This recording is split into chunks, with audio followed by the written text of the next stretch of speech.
안녕하십니까. 반갑습니다. 저는 무크랜드에서 부동산세법 강의를 하는 김성래입니다. 오늘 이 시간은 강의 첫 시간으로요. 부동산세법을 어떻게 접근을 해서 어떤 방법으로 학습을 하여야 효과적으로 공부를 할 수 있느냐, 그리고 시험에서 전략 과목이라고 할 수 있는 이 부동산세법의 점수를 어떤 방법으로 공부를 해야 고득점을 할 수 있는지, 그런 부분을 간단하게 한 3시간에 걸쳐서 여러분한테 설명을 드리고자 하는 오래된 시간입니다. 그러면 우리 공인중개사 시험은요, 1985년 시험 1회가 시작됐죠. 1985년도 1회 시험을 시행을 해서 벌써 어느덧 2019년 30회 시험을 준비하게 됐습니다. 저는 개인적으로 제8회 95년서부터 공인중개사 강의를 시작하고 있습니다.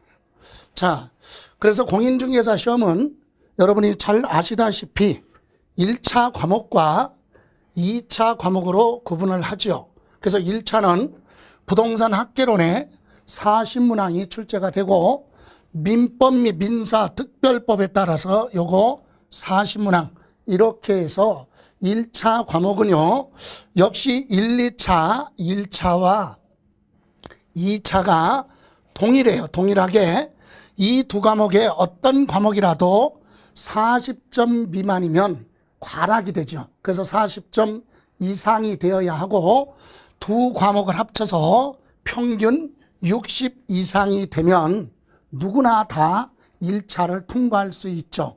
다른 시험과 같이 1차 시험을 통과하고 나서 통과된 사람만 별도로 2차 시험에 응시하는 것이 아니라, 같은 날 1차 시험을 보시고 오후에 2차를 같이 같은 날 시행하게 되죠. 그래서 2차 과목도 크게 3과목으로 되어 있습니다. 과목은.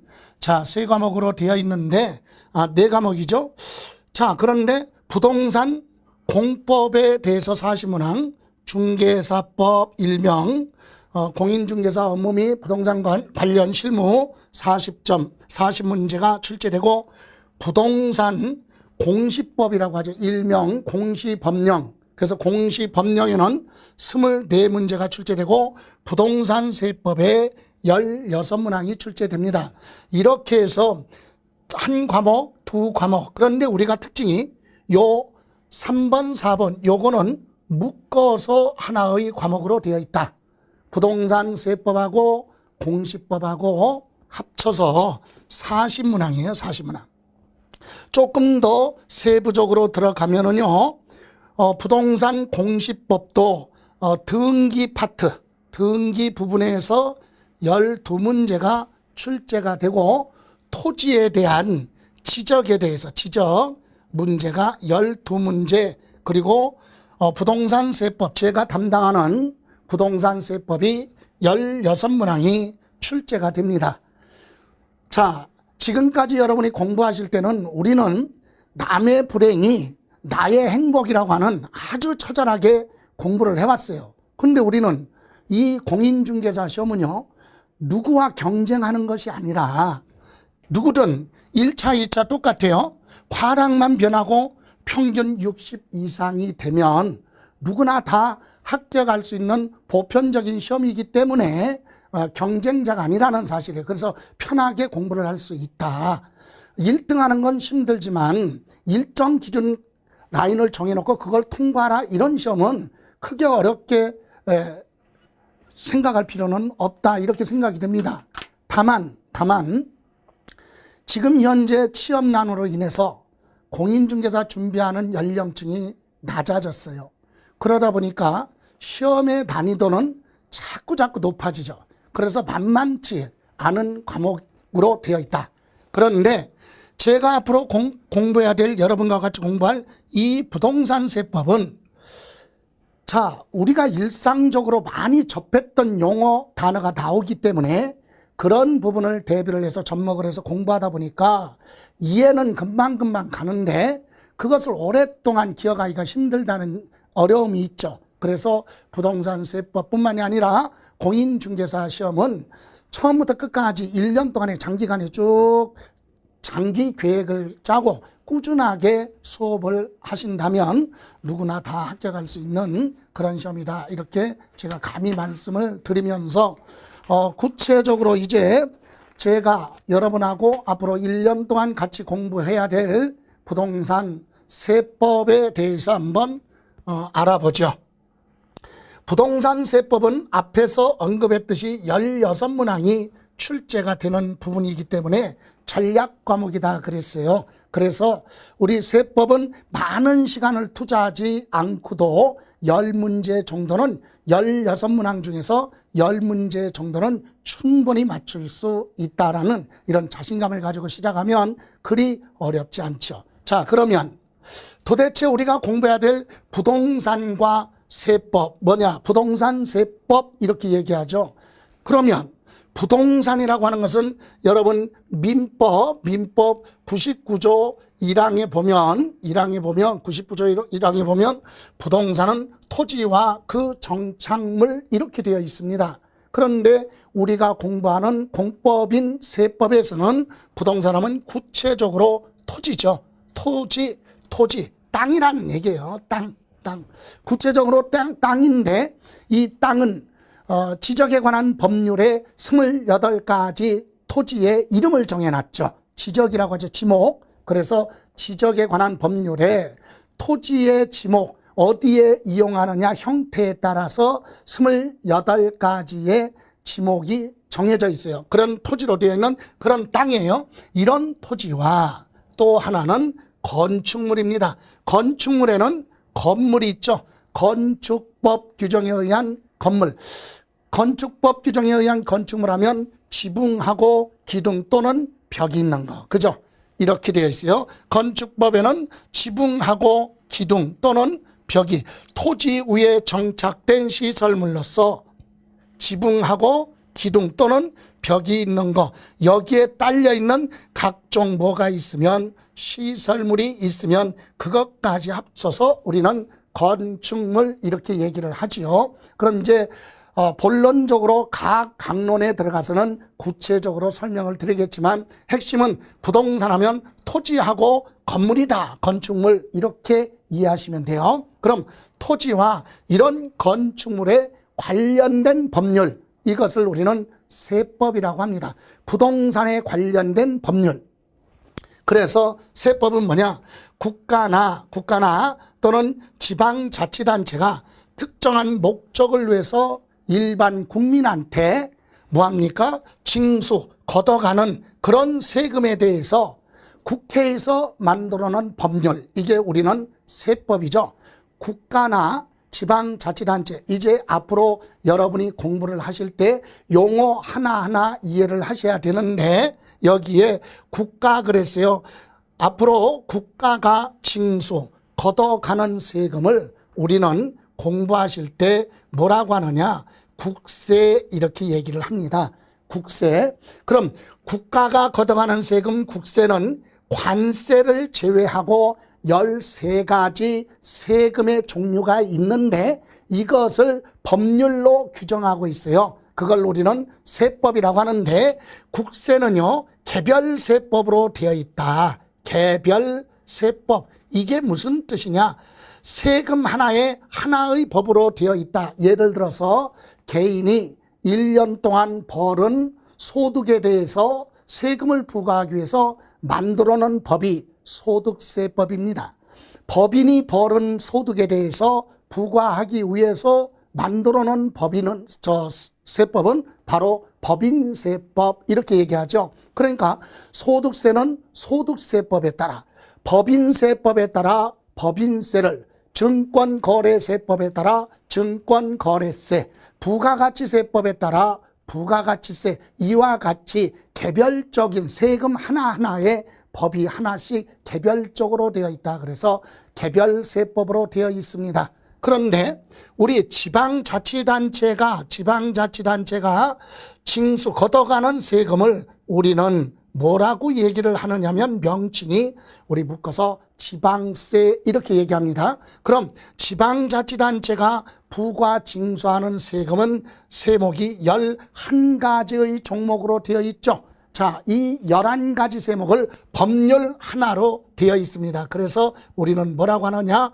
통합세법 이렇게 얘기하죠. 통합해서 법이 하나로 되어 있어요. 뭐냐? 구체적으로 얘기하면 지방세법이라고 합니다. 그래서 지방세 11가지 세금은 법률 하나 지방세법에 예를 들어 1조부터 22조는 취득세 부분에 대해서 23조부터 33조는 등록 면허세 또는 103조서부터 134조는 재산세 이런 식으로 지방세법 하나에 11가지 세목으로 되어 있다. 이렇게 개별세법으로 되어 있던 통합세법이든 세금에 대해서 법률 관계를 규정해 놓은 걸 하나로 뭐라고 한다? 세법 이렇게 얘기를 합니다. 그럼 우리는 부동산에 관련된 세법을 다 공부하는 건 아니죠. 범위가 아주 광범위하기 때문에 그중에 제한적으로 일부에 대해서만 공인중개사 업무에 관련해서 기본적으로 알아야 될 부분에 대해서만 언급을 하고 시험을 대비해서 공부하시면 됩니다. 그러면 이렇게 해서 부동산 세법은 부동산하면 토지와 건축물인데 이런 부동산에 관련된 규정을 법률 관계를 국회에서 규정을 해놨어요. 그걸 우리는 하나로 뭐라고 한다? 세법이라고 한다. 조금 더 들어가면 국가가 세금을 걷어가기 위해서 만들어 놓은 규정 이것을 우리는 세법 중에서도 개별세법 그래서 각각의 법률로 되어 있다. 소득세법에 따라 소득세, 법인세법에 따라 법인세, 종합부동산세법에 따라 종합부동산세 외울 필요는 없다는 얘기예요. 개념 정도만 이해하시면 되고 지방자치단체가 걷어가는 거 세금을 징수 걷어가는 걸 우리는 지방세라고 하는데 지방세 11가지의 세목은 법률 하나 통합세법인 지방세법 하나로 되어 있다. 이 정도만 이해를 하시고 자 그럼 우리가 이제 그 다음에 알아봐야 될 부분이 부동산은 뭐고 세법은 뭐냐 알아봤는데 그 다음에 우리가 알아야 될 것이 부동산 경제활동이다. 여러분 부동산이 경제에 미치는 영향은 아주 크다는 얘기입니다. 그렇기 때문에 중요하겠죠. 이를테면 금융기관에 은행을 여러분이 돈을 금전을 은행에 가서 예금을 했는데 기준금리 즉 금리가 낮아요. 예금을 해도 실익이 없죠. 재산은 다 노출되죠. 그래서 실익이 없어요. 이렇게 금리가 낮으면 이 부동자금은 어디로 흘러가느냐? 부동자금이 주식시장, 증권시장이나 아니면 부동산 시장으로 유입이 될 수밖에 없다. 그런데 그 부동자금이 부동산 시장으로 유입이 돼서 그것이 부동산 시장이 활성화가 됐다는 얘기는 부동산 수요 공급에 따라서 투기 활동이 발생할 수가 있겠죠. 이렇게 투기가 발생을 하면 그때마다 정부에서는 부동산 정책에 제재를 가하기 위해서 또는 완화시켜 주기 위해서 유입하기 위해서 각종 세금에 대한 법, 즉 세법을 매년 개정할 수밖에 없는 결론에 이르기 때문에 부동산 세법은 매년 세법이 개정된다 이렇게 이해를 하셔야 되고 개정되는 세법은 뒤에 가서 또 언급되겠지만 그런 부분은 반드시 이해를 하셔야 돼요. 그럼 부동산 경제 활동하면 부동산이 소유권이 이전한 과정에 가장 대표적인 것이 부동산 뭡니까? 매매죠. 사고 파는 거, 사고 팔고. 여러분 매매가 뭐예요? 사고 팔고. 민법에서 얘기하는 매매, 쌍방 계약을 체결하고 소유권 이전하면서 대가 지급할 걸 약정을 하는 쌍방 계약 이렇게 얘기하는데 우리가 이해할 때는 사고 파는 행위다. 사고 이걸 뭐라 그래요? 우리는 취득 이렇게 얘기를 하고 팔고 이것을 우리는 처분했다 또는 양도를 했다 또는 매도를 했다 이런 용어가 있는데 우리 민법에서는 부동산을 처분하면 매도자 또는 취득한 사람을 매수자 이런 용어로 사용하지만 웬만하면 우리 세법에서는 부동산을 처분 또는 양도 이렇게 얘기를 하죠. 그러면 대표적으로 부동산 매매 활동을 보면 갑이라는 사람이 토지나 건축물 이와 같은 부동산을 가지고 있다가 누구한테? 을한테 소유권을 이전해 줍니다. 소유권을 이전한다. 여기서 소유권 하면 소유권은 부동산에 대한 소유권 하면 뭡니까? 부동산을 내 마음대로 할 수 있는 거, 내 마음대로 할 수 있는 권리, 이게 바로 소유권이에요. 그럼 여러분 부동산을 내 마음대로 할 수 있는 권리, 소유권, 구체적으로 얘기하면 부동산을 사용하거나, 그죠? 내 마음대로 사용할 수 있는 권리, 또는 그걸로 인해서 수익을 창출할 수 있죠. 수익할 수 있는 권리, 그리고 부동산을 다른 사람한테 타인에게 처분할 수 있는 이런 권리. 그래서 소유권은 부동산을 사용, 수익, 처분할 수 있는 권리를 세 글자로 소유권 이렇게 얘기를 하죠. 그러면 소유권을 두 글자로 하면 뭡니까? 내 것, 그죠? 내 거란 얘기예요. 소유권은 내 마음대로 할 수 있는 게 내 거다. 그래서 내 거를 세 글자로 소유권, 소유권을 좀 풀어서 해석하면 부동산을 사용, 수익, 처분할 수 있는 권리, 자기 마음대로 할 수 있는 권리를 소유권이라고 한다. 이렇게 해서 부동산의 소유권을 을한테 이전해주고 대가를 여기서 을이 지급을 했어요. 이때 대가, 유상 이렇게 얘기하죠.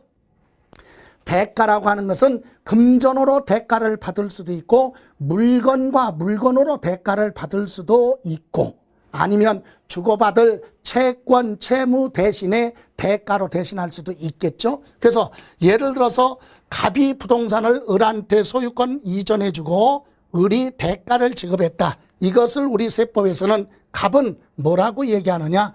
양도자, 대가를 받고 팔았기 때문에, 소유권 이전했기 때문에 팔았다 얘기죠. 팔았다, 이걸 뭐라고 한다? 양도, 그죠? 양도자. 그럼 대가를 안 받고 소유권을 이전했으면 중요해요. 반드시 양도는 유상 이전, 대가를 받으면서 재산이 이전되는 걸 양도라고 하죠.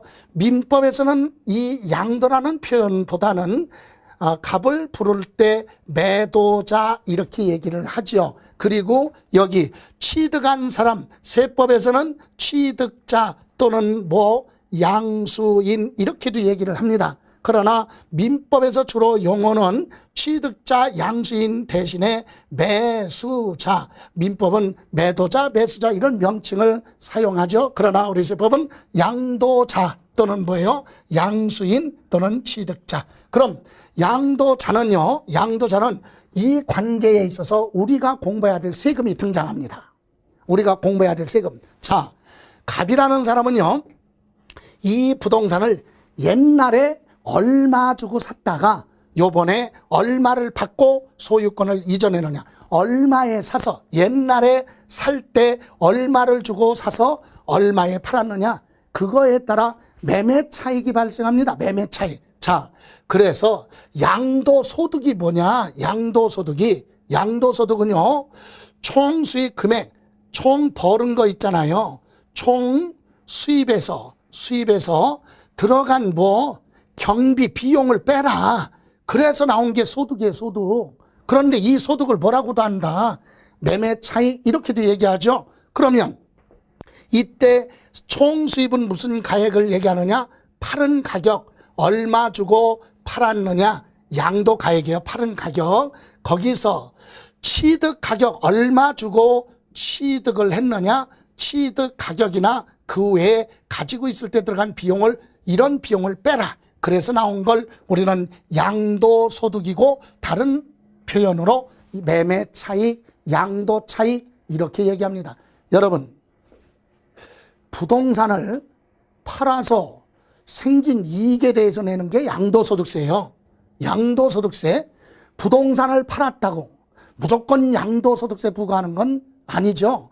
간혹가다 질문하는 분들이 있어요. 현장에서 수업을 하다 보면 공부하다 보면 질문하여 뭐라고, 저 교수님 부동산을 제가 요번에 조정대상 지역 서울에 있는 아파트를 팔았는데 양도소득세가 대략 어느 정도 나옵니까? 이렇게 물어보면 내가 어쩌라고. 그죠? 얘기할 방법이 없잖아. 자, 무슨 얘기냐? 부동산을 팔았다고 양도소득세 내는 게 아니라 얼마에 사서 얼마에 팔았다. 그래서 매매 차익이 이익이 얼마 나왔는데 그 이익을 우리는 뭐라고 한다?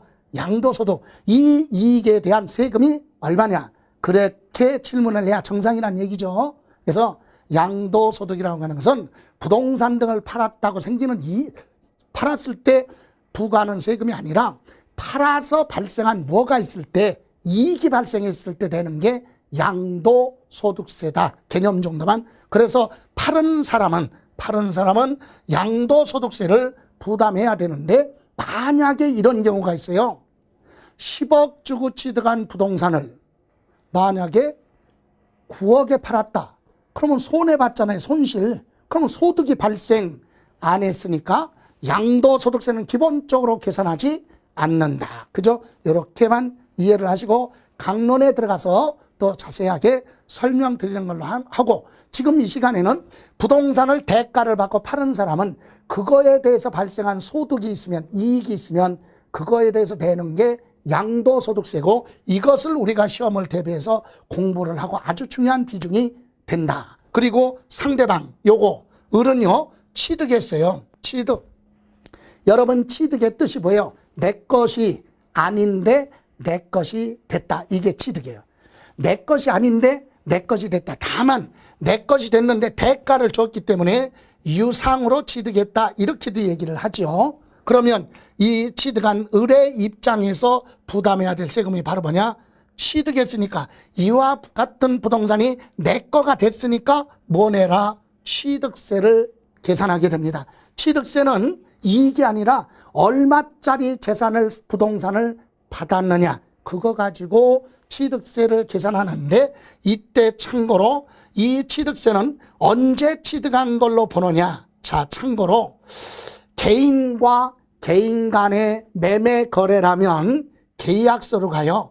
계약서상의 잔금 지급일로 갑니다. 계약서상의 잔금 지급일, 잔금을 언제 지급했느냐, 그 날짜 기준으로 그날 취득한 걸로 보고 취득세를 계산해야 되고, 그리고 양도소득세는 참고로 그럼 언제 양도한 걸로 보느냐, 대금을 뭐한 날, 청산한 날, 대금 청산일 하면 계약금 받고 중도금 받고, 중도금 받은 날이 아니라, 계약한 날이 아니라 잔금 받은 날, 실제로 잔금을 받은 날 파는 걸로 보는 거고, 실제로 잔금을, 계약서상에 잔금을 주기로 약속한 날, 계약서에 잔금을 언제 주겠다, 그날 취득한 걸로 보고 취득세 계산하고, 참고로 만약에 개인이 아니라 회사, 법인이 가지고 있는 부동산을 개인이 법인으로부터 취득했다. 아파트를 분양했다, 분양받아서 취득하는 건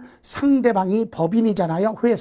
회사로부터 부동산을 취득했다면 이때는 뭘로 가느냐? 사실상 잔금 지급일. 왜? 거짓말할 수 없으니까. 실제로 잔금 주고받은 날짜는 회사 장부에 기재가 되니까 확인이 돼요. 이렇게 해서 취득세를 부담하고, 등록 면허세는 각종 재산권이죠. 재산권을 보호받기 위해서 등기부에 등기하거나 등록할 때 내는 게 등록 면허세죠. 그래서 여기서 우리가 생각해야 될 것이, 부동산 매매가 이루어지면 양도자는 매매한 거에 대한 소득이 있으면, 매매 차익이 발생했으면 양도소득세를 계산을 하고, 상대방 취득한 사람은 계약서상의 잔금 지급일 또는 사실상 잔금 준 날 취득한 걸로 보고 취득세를 계산을 하고, 재산권 보호받기 위해서 등기할 때 등록면허세를 부과합니다. 이렇게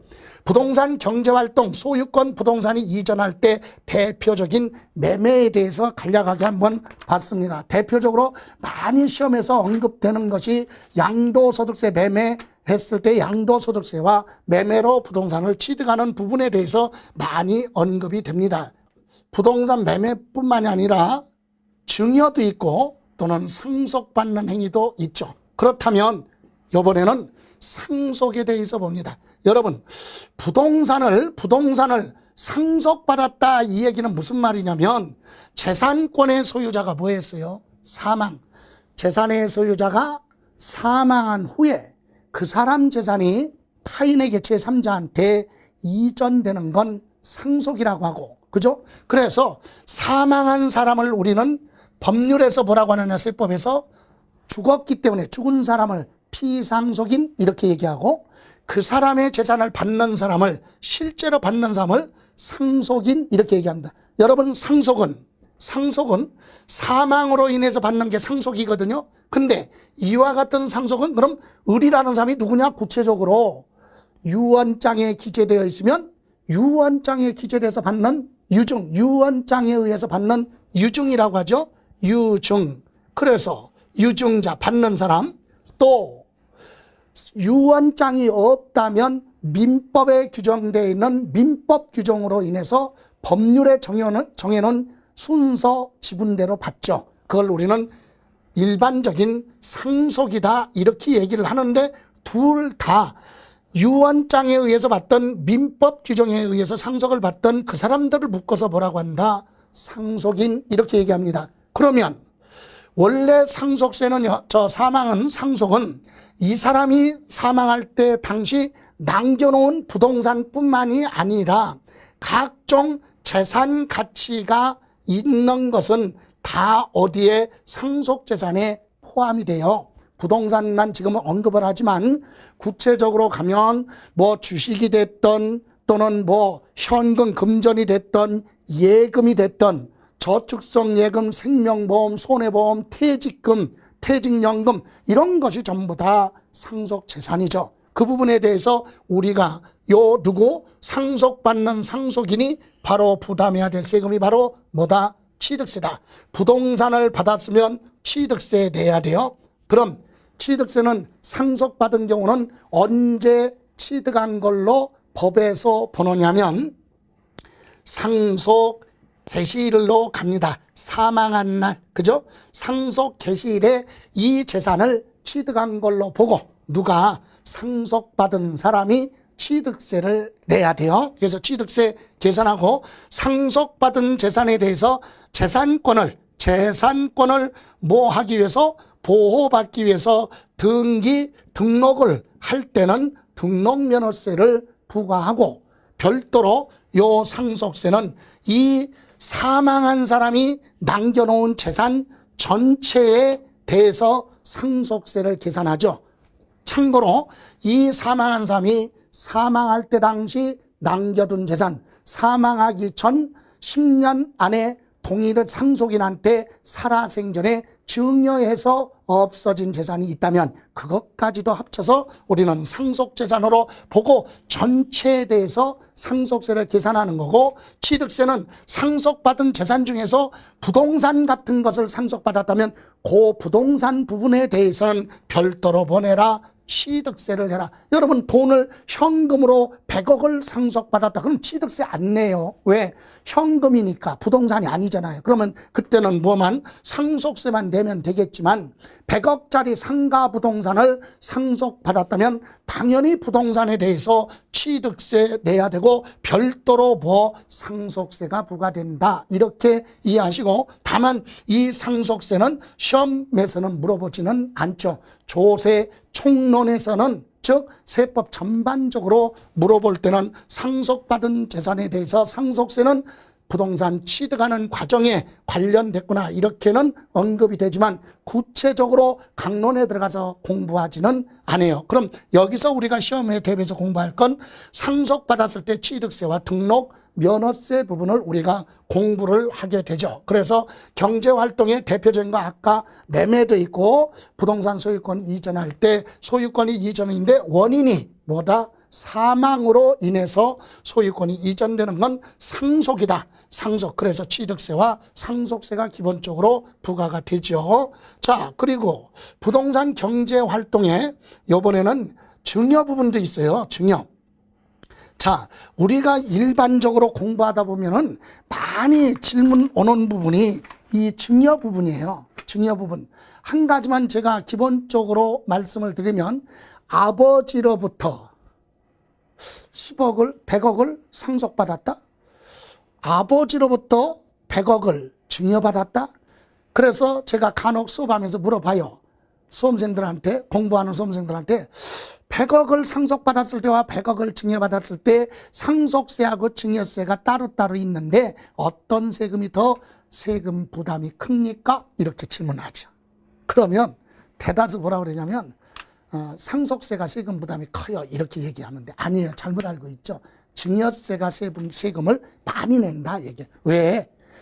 증여는 불로소득으로서 사망하면 받아야 될 그 재산을 살아생전에 미리 받기 때문에 공제 제도가 많지 않아요. 그래서 똑같은 재산을 똑같은 사람한테 상속받았을 때와 증여받았을 때 세금 차이가 크다는 얘기예요. 증여세가 세금 부담이 커요. 그런데 대다수 시골의 노인네들이 부동산을 많이 가지고 있어요. 그러다 보니까 법률에 따라 공익사업에 수용이 됩니다. 그러면 부동산 가격이 막 올라가요. 그러면 그 부동산에 대해서 재산 가치가 늘어나니까 외지에 살고 있는 대도시에 살고 있는 시집간 딸이나 또는 분가에서 살고 있는 아들들이 자꾸 와서 부모님한테 꼬드게 해보라고. 아버지 어머니가 돌아가셨을 때 이 부동산을 상속받으면 상속세 부담이 크다고 얘기합니다. 물론 맞아. 상속세 부담이 큰 건 맞아요. 근데 증여세보다는 적어. 그죠? 그 얘기는 싹 빼고 상속세 부담이 커요. 이렇게 얘기하니까 부모님들은 내가 죽은 다음에 내 자식이 내 재산을 상속받는데 상속세 부담이 크다니까 가슴 아파서 살아생전에 다 뭐를 해? 증여. 어차피 증여하니까 부모 입장에서는 세금 부담 안 하니까 자식들이 세금 부담하니까 얼마 내는지 모르잖아요. 그래서 현혹돼서 잘못 이해하고 살아생전에 다 증여를 하고 노를 아주 궁핍하게 사는 그런 부모님들을 주변에 많이 저는 보았어요.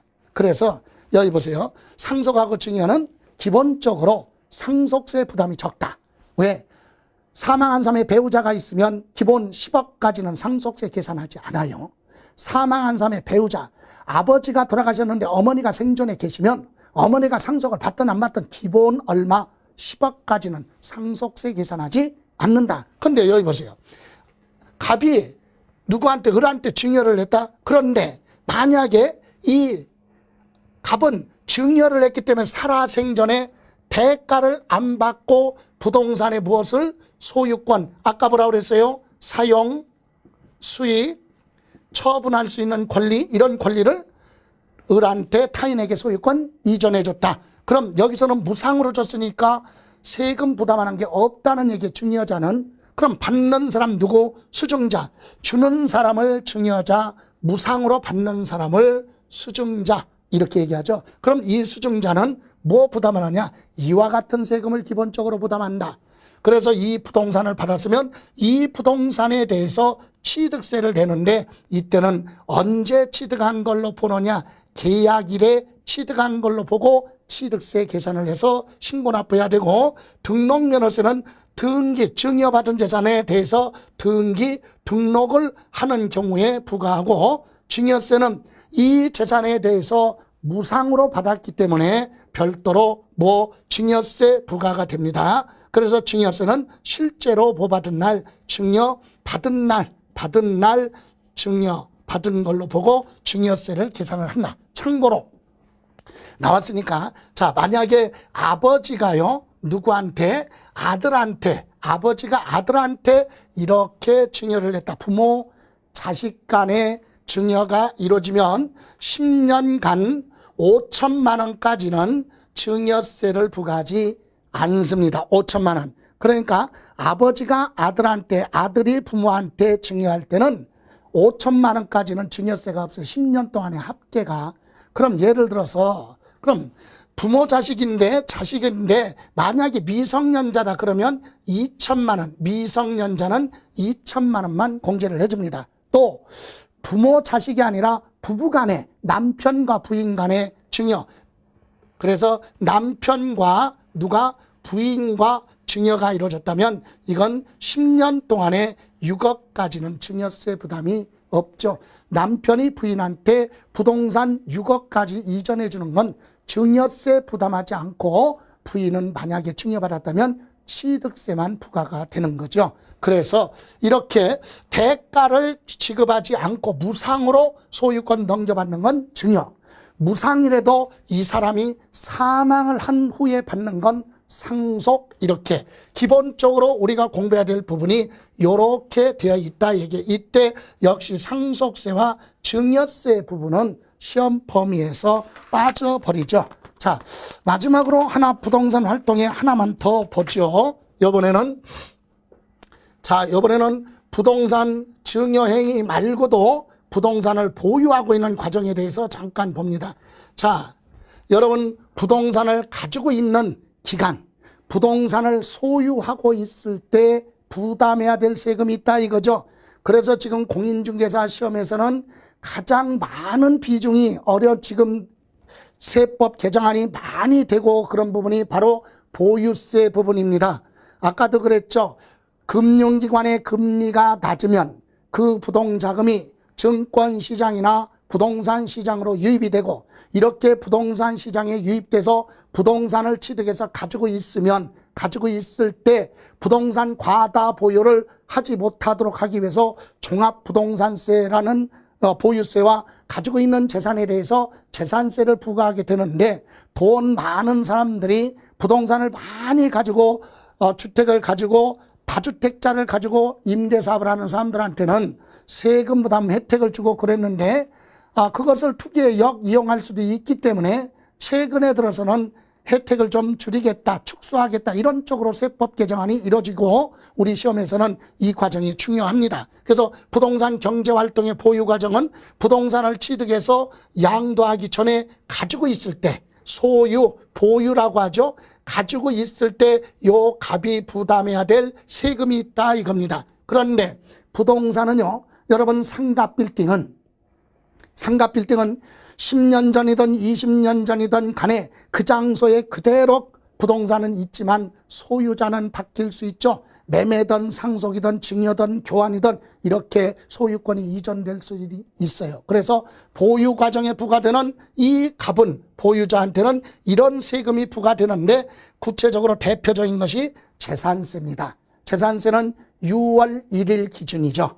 종합부동산세 재산세 6월 1일 날 소유자한테 재산세를 부과합니다. 6월 1일자 기준이에요. 그러면 6월 1일 전에 누가 가지고 있었느냐, 6월 2일 날 누가 가지고 있느냐 관계없이 법률은 6월 1일 기준이다. 그리고 모든 재산에 대해서 재산세를 부과하는데, 다만 종합부동산세도 보유세지만 일정 금액을 초과할 때만 종합부동산세를 부과합니다. 그래서 이것도 6월 1일 소유자한테, 그리고 종합소득하면 대표적인 것이 부동산 임대사업이에요. 부동산 임대사업자한테 소득세를 부과한다. 이것이 보유 과정에 관련해서 우리가 시험을 대비해서 공부해야 될 부분이죠. 재산세도 시험 범위에 들어가고 종합부동산세도 시험 범위에 들어갑니다. 그리고 종합소득세도 이렇게 부동산 경제활동이라고 하는 것은 부동산이 소유권 이전하고 그 부동산이 경제에 미치는 영향은 매우 크다. 그래서 그런 부분에 대해서 우리가 민감하게 반응하기 때문에 우리가 공부할 때 부동산 경제활동에 부동산을 취득할 때 취득세, 등기 등록할 때 등록, 면허세, 부동산을 가지고 있을 때 보유 과정인 재산세나 종합부동산세, 그리고 임대소득에 대해서 공부해야 되고, 부동산을 팔았을 때 매매 차익이 발생했다면 양도소득세 부담해야죠. 이 부분을 우리가 공부를 해야 됩니다. 그래서 이제 여기까지 우리 설명을 드리고 잠시 쉬었다가 구체적으로 공부해야 될 세목 중심으로 또 설명을 드리는 걸로 하겠습니다. 잠시 쉬었다가 하겠습니다.